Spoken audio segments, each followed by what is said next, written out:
Sa milyon-milyon na Pilipino, magandang araw sa inyong lahat.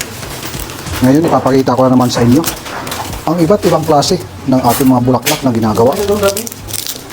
Ito yung ginawa ng aming tagalinis kahapon.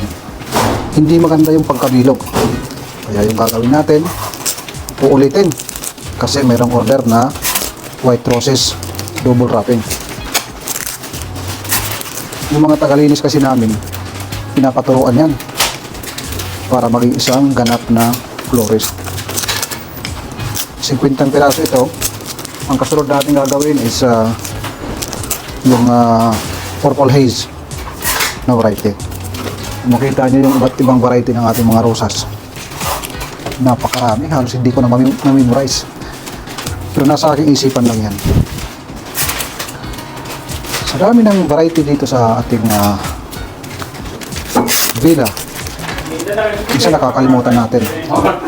Pero nare-recall pa rin natin. Ang gagawin pala natin is 50. Double wrapping, white double wrapping. What is that price? Okay, Sophie. Ang Sophie sa kanyang packaging ay Mother of Pearl. Mga kakaibang pangalan ng mga rosas. Pero yun talaga yung pangalan ng mga variety ng rosas. Napakarami ng rosas natin dito. Truck pag nag-deliver ng rosas.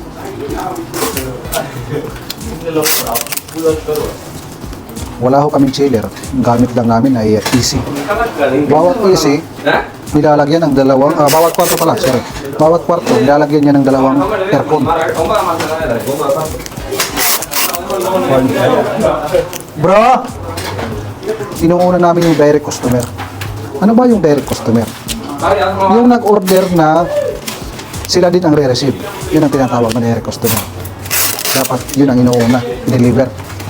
Yung mga regalo, kunwari may nag-order tapos pinapa-deliver, regalo, huli na yun. Yan yung technique. Waya Sulaimani, for talo din?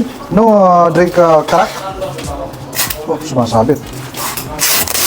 Umaga pa, ito yung kauna-unahan kong ginawang bouquet. Kahapon, kung makikita nyo, gumawa ako ng isang napakalaking bouquet. Yung 200 sa isang bouquet lamang. Orange na rosas. Yan. Pinapanawagan ko ang lahat ng Pilipino. Bilyong Pilipino. Baka naman. Kahit yung 100,000 lang yung sa akin. Pa-subscribe naman sa aking YouTube channel. Huwag nyo naman ipagdamot sa akin ang isang pag-subscribe mo. Malaking tulong yan para sa akin at para na rin sa aking pamilya. Ito yung tinatawag na double wrapping. Sa mga wrapping, mga florist lang din ang nagpapangalan yan. Depende sa itsura ng ating wrapping. Kaya tinatawag na double wrapping kasi doble. Pinodoble natin yung ating mga wrapping. Yung triangle, kaya tinawag na triangle wrapping kasi hugis triangle. Meron tayong long wrapping. Depende sa ating pagkagawa ng ating wrapping at pagka-design ng bouquet. Ito yung purple haze. Oh, ganda yan. Ganda ng rosas. Sa mga baguhan na pala na florist, lalo na pag nandiyan ka sa Pilipinas, mas mainam na alam natin yung mga variety ng mga rosas. Kasi iba sa atin, pag mga baguhan lang, ang alam lang pink roses, white roses, ano pa ba? Basta yung mga kulay lang. Pero sa totoo lang, napakarami pa ang hindi nyo pa alam pagdating sa mga bulaklak. Kasi ako noon, meron na akong karanasan na 5 years sa pag-iisang flower maker. Yung pala ay napakalaki pa ang kulang. Pagdating ko dito sa abroad, dito ko na natutunan ang iba't ibang design, iba't ibang bulaklak na wala dyan sa Pilipinas.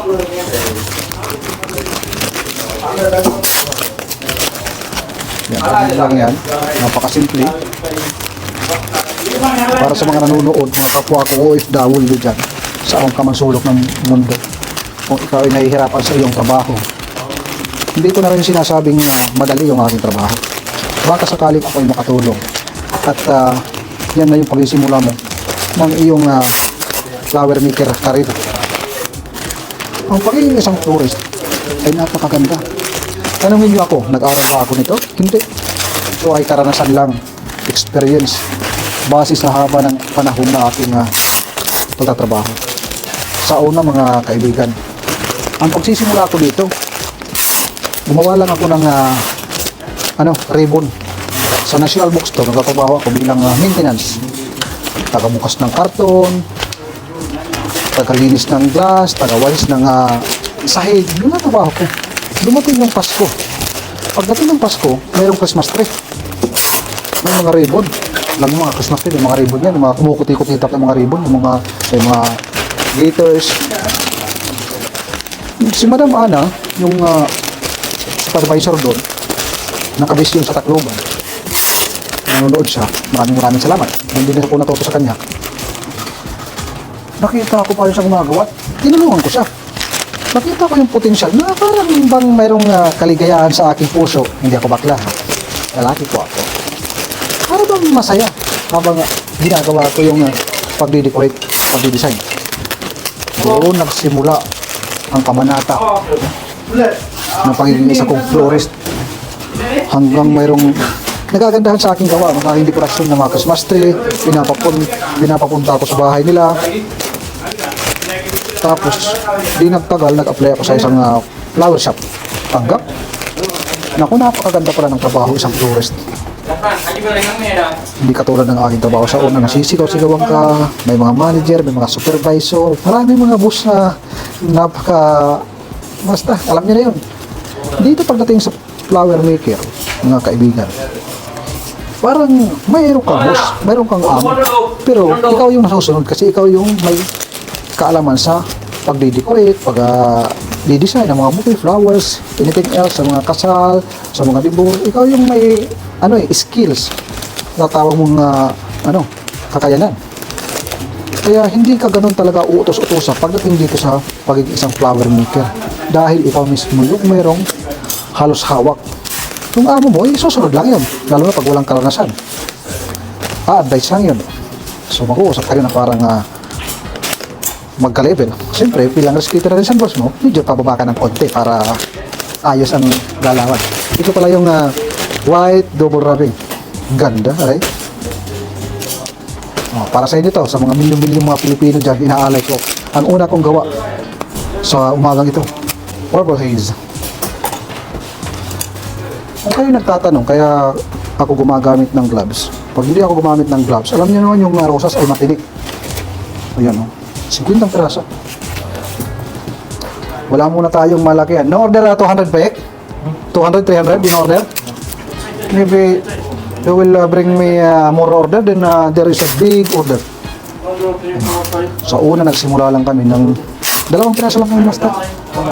Naku po, ang tumagal-tagal. Within 1 year, alam mong nangyari, boom. Napakarami ng customer ni Amo. Yun na yung panahon na kailangan ng kumuha. Kaya ngayon, makabot na kami.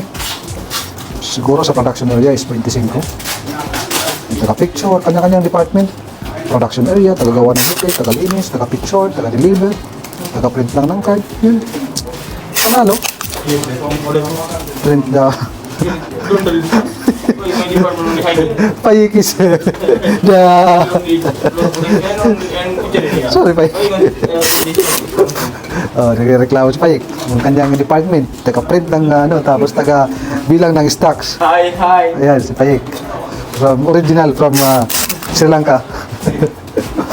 Ayan, makasama dito. Kulit. Mukha lang silang mga matanda, pero mga bata pa yan. Wala pang mga asawa yan. Thank you, bro. High Magic. Ito naman yung High Magic. Maka sinasabi nyo, gawa-gawa ko lang yung mga pangalang ng rosas. I-search nyo lang sa Google. Sa Google kayo mag-search. High Magic Variety of Rosas. Lalabas yan. Merong kakulay yan. Ang tawag naman is Yellow Flame. Ito Purple Haze ha. Tandaan nyo. Kahit napakarami ng pangalan ng rosas, nasa isipan ko yan, memorize ko yan, hindi na yan matatanggal. Umalis man ako dito, lahat ng aking natutunan, dala-dala ko yan. Pwede akong magtayo ng sarili kong flower shop. Kaya sinasabi ko sa inyo, napakagandang trabaho ito, napakagandang experience kasi pwede mong gawin negosyo eh. Alam mo naman na ang flowers ay napakaganda kahit saan yan eh. Kahit saan na negosyo at nakakatuwa. Makakapagpasaya ka ng tao, makakapagpasaya ka ng customer.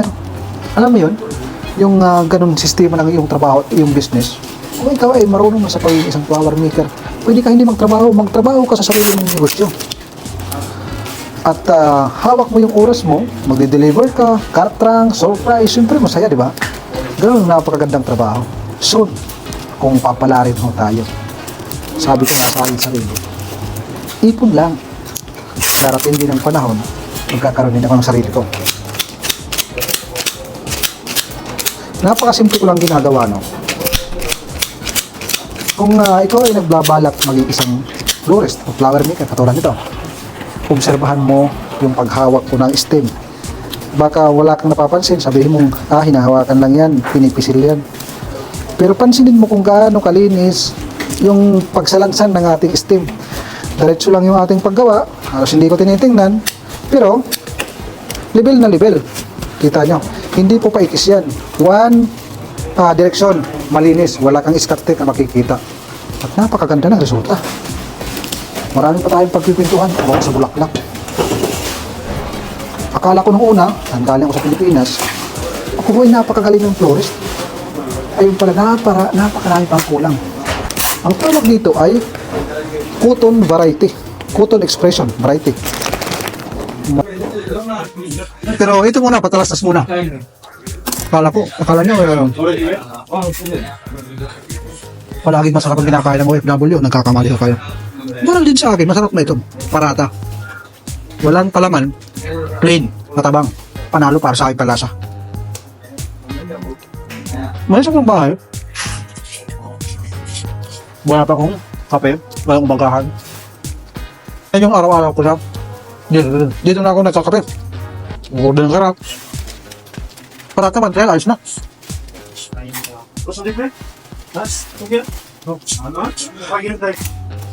Pero nagbabawi ako. Ayos na kayo ha? Kailangan magkaroon ng laman na akin dyan bago magtrabaho. Hindi pala bago magtrabaho, bago ko papatuloy na ang trabaho. Tuloy ang ating usapan. Simple ng parato. High magic.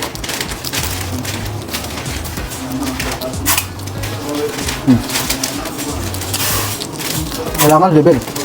Simula sa simula, kayong paggagaba. Kailangan level. Simula sa pinakauna. Kasi once pag hindi yan na level, magtutuloy-tuloy na yan. Magiging pangit. Kung makita mong pangit, anahin mo na, baguhin mo na, sayusin mo. Kasi pag yung pangit ay hindi mo binago, magtutuloy-tuloy yung pangit. Pag may makita kang mali, ayusin mo na kagad. Huwag mo nang sabihin, okay na yan. Baguhin mo kagad. Para maging maganda at satisfied yung ating customer. Kasi yung ating customer, inaalagaan natin yan. Kasi halos sila yung pagpapasahod sa atin. Nanggagaling sa kanila yung ating sinasahod. Alam ko yung HR na papasahod sa amin. Pero kung walang customer, walang isasahod ng HR. Tama ho ba? Sa mga nagkaplano dyan, ikaw mayaman ka. Nagpaplano ka magtayo ng flower shop. Naku po, napakalaki ng pera. Pagdating sa flower shop, magkano lang isang bulaklak sa Pilipinas? Sa Pilipinas, pag-urapan natin kasi sa Pilipinas tayo. Dito, mas malaki pa. Sobrang yung laki. Tayo may mga ari ng flower shop. Tiba-tiba. Usap tayo sa Pilipinas. Magkano ba ang isang bulaklak? Baka sabihin nyo, dyan sa mga sidewalk, mura yan. Alam mo magkano? Baka 10 pesos lang yan. Sabi nakapuno, 10 pesos, 8 pesos, 9 pesos ang isa. Yung mga lokal ha, galing Baguio, galing Cagayan, yan yung mga galing, yung mga boss mura-mura. So, galing China, mga import na, mas mahal yun. Nung tayo sa lokal, okay naman ang lokal eh. Depende lang sa pagkakagawa, pag-arrange. Bibilisin mo siya ng 100, 1 dozen. Alright, 100, 1 dozen ha. Tandaan niya kung magkano yung ihunan at magkano yung kikitain. Yung isang dozen, nabibinta mo yan ng 1,000. Pinakamababang benta dyan, 1,000 to 1,500. Pag-deliver ha, nakarapin na yan, may mga dahon na yan, may wrapping na yan. Binta mo ng 1,000, deliver. Sinurprise mo. Ganda. Presentable at masaya, di ba? Masaya ang trabaho. 1,000. Ang puhunan mo lang is mga nasa around Sabi mo, lahat-lahat na, 400. Hindi ko man yung parata. Sumasabi, nabibisi ako sa ibinta sa'yo. 100. 100. Sabi mo, 400 yung puhunan, yung puhunan, parang bilang na doon yung rosas, ribbon, wrapping, at syempre yung gasolina na pang-deliver. Kung saan man i-deliver. Minsan sobra pa yung 400 na yun. Kasama na yung dahon, na pampaganda, sabi ko. Kasama na yun. Budget yung 400. So kung bibinta mo ng 1,000, meron kang 600. Sa 1 week, paano kung makabinta ka ng 20? Hindi mo panalo. Masaya ka pa. Umita ka pa. Sa 1,000 lang yun ha. Paano kung sa ibang mga lugar binibinta yan 1,500, 1,200, mas malaki. Depende sa inyong market. Depende kung magaling ka talagang florist. Kasi kung magaling ang florist, magpipresyo ka ng maganda eh. Kasi alam mo kung gaano kaganda yung quality ng iyong bulaklak.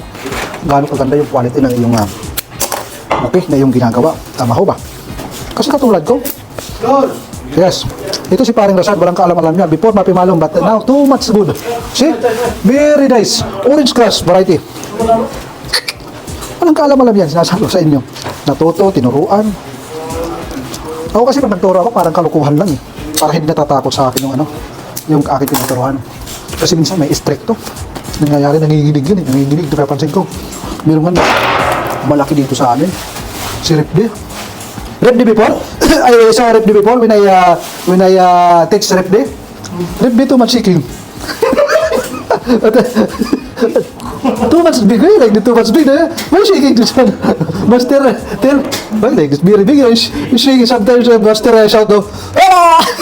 Ripde shaking. Ito yung aming camera. Camera. Siko yung aking mga order. Crash. And this. Crash and this. What time is it? What time is it? Ay, Magic, Panay. Finish. Pangatlo. Pinso, 100 soap. 100 soapy. Alas this. Proud. Base. Dito yung tagalinis. Yan yung mga tagalinis. Hello! Ayan, mga pogi yan. Ito yung mother of pearl. Okay? Pangalan ng bulaklak nito ay mother of pearl. Talagang napakaganda. Nakita ka na ba sa Pilipinas ng itong variety ng rosas? Ganda. Kaso nga lang, meron pagka-sensitive. Alam niyo ba mga kaibigan ko? Once na tinanggalan natin ng first petals, yung ating mga rosas, dyan na magsisimulang umupin yung ating bulaklak. Kaya kung minsan makikita nyo, mga nakadisplay sa SM, sa sidewalk, yung mga first petals, sabihin mo lanta. Hindi ho yan lanta, hindi lang tinatanggal ang first petals. Yan po yung pinakalak. Okay? Once natanggal na yung lock, katulad dito, merong sira. Automatic, sira na yan. Para sa'yo. Pag natanggal yung pinakalak, yun ang pinakalak eh. Parang ngipin natin yan eh. Pag natanggalan yung isa, parang bubuka, magkakaroon ng mga space sa haba ng panahon. Parang ganyan yan eh. Pag natanggalan ng isa, dahan-dahan na yung bubuka. Okay? Ang kagandahan sa mga rose na ito, pag tinanggalan ng isa, hindi ba yung bubukang-bubuka? Yung mga local rose, galing sa Cebu, galing sa iba't ibang parte ng Pilipinas, yung mga local. Pero kasi mga local, yung pula, na parang mati orange na, pero din yung puti. Pag once natanggalan na, or kahit hindi natanggalan, basta local, bubuka ng bubuka. Hanggang makita yung pinaka-pusod niya, yung pinakagitna. Pangit tingnan. Kaya, hinahanap ng iba, yung mga Holland rose na tinatawag. Kahit hindi galing sa Holland, tinatawag lang nilang Holland rose. Okay? Kasi, pag bumuka yan, hindi bukang-buka. Hindi kita yung gitna. Talagang maganda pa rin yung kanyang itsura. At matibay. Kaso nga lang, kulay niya, dark red. Yung iba hindi marunong sabihin nila, maitim naman yan, ano naman yan, maroon. Pero yun, katotohanan, yun po yung magandang quality ng bulaklak. So, punta naman tayo doon sa pagninegosyo. Yan, gusto mo magnegosyo, mayaman ka, may pera ka. Inuulit ko sa iyo, napakalaki ng pera dito.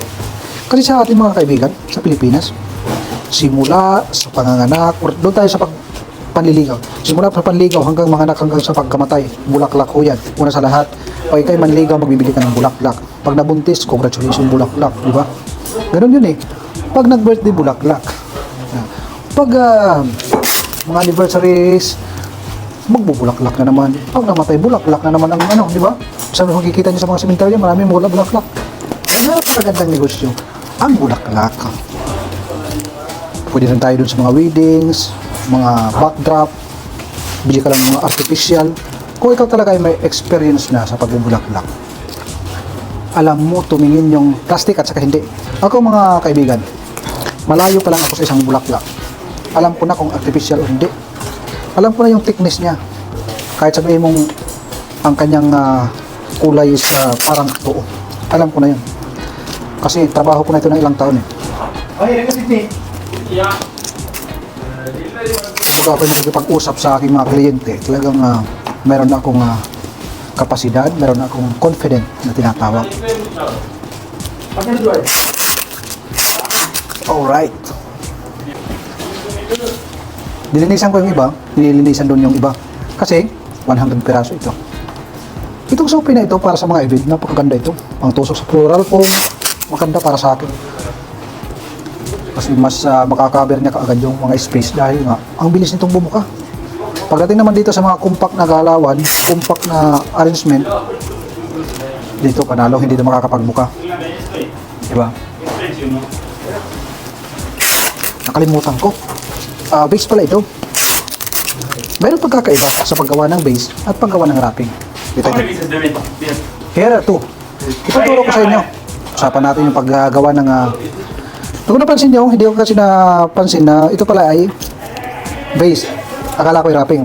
Dito ako humawak sa pinaka mas mahaba. Kasi pag wrapping kasi, mas maganda yung nakabuka. Malapad. Mas ma-appreciate ng bibigyan. Wow, ang laki. Pero once na ito ay ilagay sa base, mas mainam, mas maganda yung carve yung kanyang paggawa. Pero tamang carve lang ha. Tamang pag-carve lang, kasi once na nasobrahan niya ng carve, yung bilog na parang kalahati ng bola yung pagkabilog, nagiging ugly, nagiging pangit yung pagkagawa, nagiging maliit. Instead na 100 yung in-order ng bouquet, kung titingnan parang 50 lang. Kaya alam dapat natin ang paggagawa sa tama, sa hindi. Para naman masatisfied ang mga customer na bumibili ng ating bulaklak.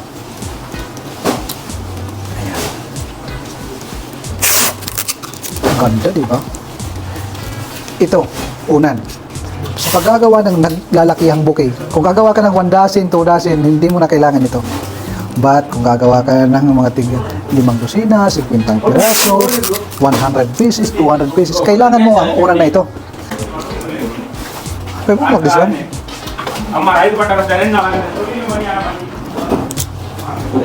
Pansinin niyo mga kaibigan, walang galos yung ating mga petals. Napakalambot ito. Original to na foam. Alam niyo kung saan ko ito nakuha? Sa basurahan. Merong sa labas may nagtatapon ng salasit. Kinuha ko yung sandalan. Naku po, napakaganda. Napakaraming unan namin dito. Kanya-kanyang diskarte. Doon marami. Kanya-kanyang diskarte sa unan. Kasi kung ikaw ay florist, diskarte mo yan kung paano ka gagawa ng maganda. Kasi pag na-damage yung bouquet, obligasyon mo yan bilang isang florist. Ano pa ba ang inyong mga katanungan pagdating sa bulaklak? Mag-comment lang kayo sa comment section, yan po ay aking sasagutin sa abot ng aking makakaya. Okay? Magamit kayo ng katanungan, paano magsimula, paano mag-apply, or anything else na pwedeng itanong nyo sa akin about the flower arrangement, sa pagkatawaho sa isang flower shop. Meron ho tayong karanasan, tamang kaalaman na pwede kong isagot sa inyo. Hindi lang gawa-gawa. Hindi ako yung florist, hindi ako yung tagagawa ng bulaklak na nakagawa lang ng isang bouquet. Sasabihin na tagagawa na ako ng bouquet, taga-florist na. Ilang taon ko na itong trabaho. Galing pa ako sa Leyte, sa Cebu, hanggang napunta dito sa ibang bansa. Kaya nasasabi kong yung kaalaman na aking maisishare sa inyo ay tama. Kasi meron ng mga nakikita na natuto lang gumaya lang, natuto lang gumawa ng ribbon na gumawa ng maliit na bouquet. Magninegosyo na ng flower shop.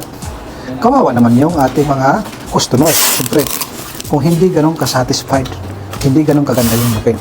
Pero, para sa akin ha, okay din yun. Kasi at least, trin natin nila yung best. Nasa customer din naman yan kung okay sila sa ginagawa. Pipili din naman sila, di ba? At least nag-try. Kasi, ito masasabi ko sa inyo. Kung hindi kayo magsimula, hindi kayo matututo niyan. Kasi simula sa pinakauna, walang nagsimula na marunong na. Walang nag-aral na nagsimula agad sa grade 2. Lahat nagsimula sa grade 1. Tama ho ba? So parang paggagawa ng bulaklak yan. Para lahat ng pagtatrabaho, lahat hindi po natin alam. Kahit sabihin natin, engineer, mataas yung mga ranggo. Sa pinakauna, hindi nila alam yan. Natuto lang din sila. Okay. Yes, bro? What? Bro, base. Yun yung mga katotohanan. Kaya, meron tayong alam sa ating buhay. Share sa ating mga kapwa na gusto matuto. Huwag lang yung pera. Iba nang usapan yun. Diba? Share the knowledge na yung nalalaman. Diba? Pansinin nyo yung sting. Isang direksyon lang. Walang ikis-ikis. Ayan o. Ayan, isang direksyon, malinis. Isang, isang lugar lang yung pagtape. Imagine natin kung gaano kahaba yung base na paglalagyan nito. Kailangan hindi mahaba para hindi umuga. Kailangan hindi rin maikli para hindi pangit. Kailangan, this is Rasad, Sydney variety. Wasala bro. Very nice ha. Rasad before, mabimalo, but now, expert florist. This is from the heart of Sri Lanka. Don't forget my password. 0574. 74. 0504. No, 74. 74.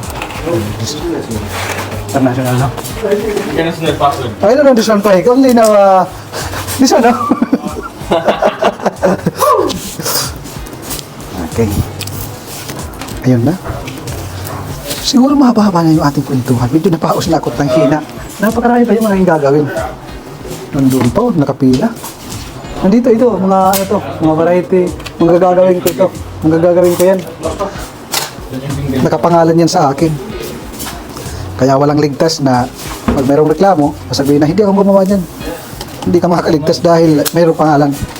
So paano? Maraming salamat sa pagsama sa aking video. God bless sa mga nag-subscribe sa akin. Para sa iyo, ang bulaklak na ito. Sa mga hindi nag-subscribe sa akin. Maraming salamat. God bless. And to your family. Ito na. Puhugasan ko na yung stem.